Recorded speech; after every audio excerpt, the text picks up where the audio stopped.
Alright, ladies and gentlemen, I'm here tonight on the channel to recap more WWE. We're recapping the Raw after Hell in a Cell, WWE Raw.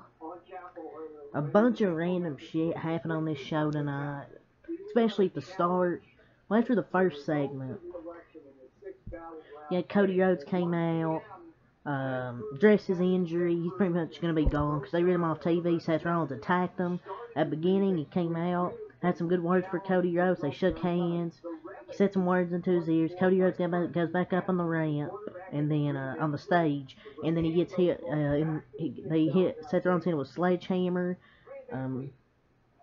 Put the sledgehammer right into his pec where it's torn completely off the bone. He's going to get surgery, I believe, either Wednesday or Thursday. So, Cody Rhodes probably be gone 6 months. He said, like, about 4 weeks' time. There's no way he's going to be back for Money in the Bank. Because a torn pec takes a few months to recover, so he's going to win the Royal Rumble. He's going to come back, and he's going to win the Royal Rumble, and then go on to WrestleMania and beat Roman Reigns for the championship. But that's what I think is probably going to happen. We'll see. It makes the most sense. But Cody Rhodes, Seth Rollins, that was a good way to start off the show. To write Cody Rhodes off TV. And Seth Rollins going to have a lot of heat going forward. Becky Lynch versus Dana Brooke. And then you have the fucking 24/7 title shenanigans. Who fuck? I think Dana Brooke won off Akira Tozawa. And then Becky Lynch wanted to fight for the 24/7 championship. Talk about a demotion. But I don't even know if it's a demotion. I think it's just Asuka came out and Dana Brooke pinned her. Asuka helps. I think it's just to build out the story, I guess, for Becky Lynch, Asuka. I don't know.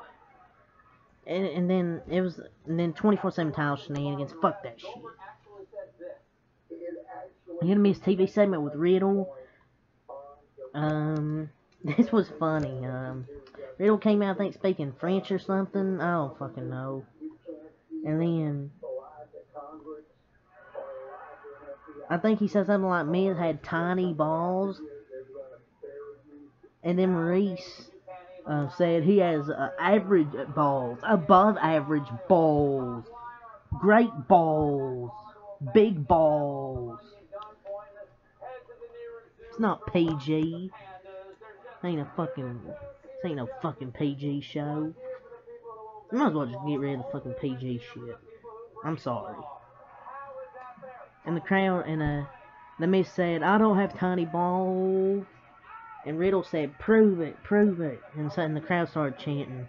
It was fun. It was a fun segment. And then Tommaso Ciampa attacked Riddle for no reason.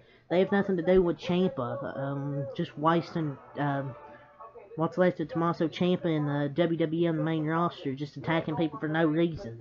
Like they have nothing for Ciampa. Sad.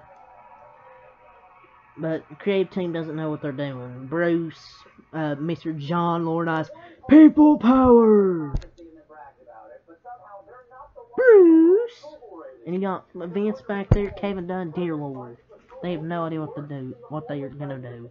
What are they gonna do without Cody Rhodes? Roman Reigns part-time, no Sasha and Naomi. What are you gonna do, creative team, Bruce? People power! What are y'all gonna do? No main eventers. I mean, I guess we'll get to something that happened later with the Judgment Day, I'll have to say about. But then, Miz Riddle won an alright match. Those versus Street Profits in a Championship Contenders match. Championship Contenders matches shouldn't be a thing in my opinion, but at least it was a good match to build up another one. The Street Profits won via countout in what was a really good match, so those are so good, and the Street Profits can't wait for when they have a championship match for the undisputed titles. Austin Theory, Bobby Lashley segment. Oh, okay. Bobby Lashley kicked his ass out of the ring, which was funny. Then you had Veer Mahan versus Dominic Mysterio. Veer Mahan won't be a DQ. It's about to put a Dominic in the submission move.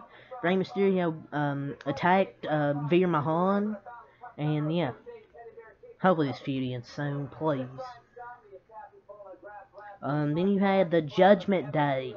Welcomes a new member. It was Finn Balor, but then Damian Priest says we have a limitation and says Edge, and then they attack Edge, put him through the announce table, put his head in a chair, use another chair to hit him in the head with it. I'm guessing the only reason they're doing this is so they can have a top babyface now on Raw, that Cody Rhodes is gone, he's going to be out for a few months. That's the only reason I can assume they're turning Edge babyface now, but I was shocked. I didn't think they were going to split. But now it's Finn Balor, Damian Priest, Rhea Ripley for Judgment Day. But at least we're going to see Edge now back as a babyface. I guess he'll be the top babyface until Cody Rhodes comes back. We'll see.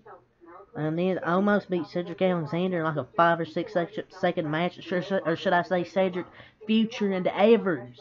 Cedric Future and Evers Alexander. So he's going to be fired. Or released on the next round of budget cuts.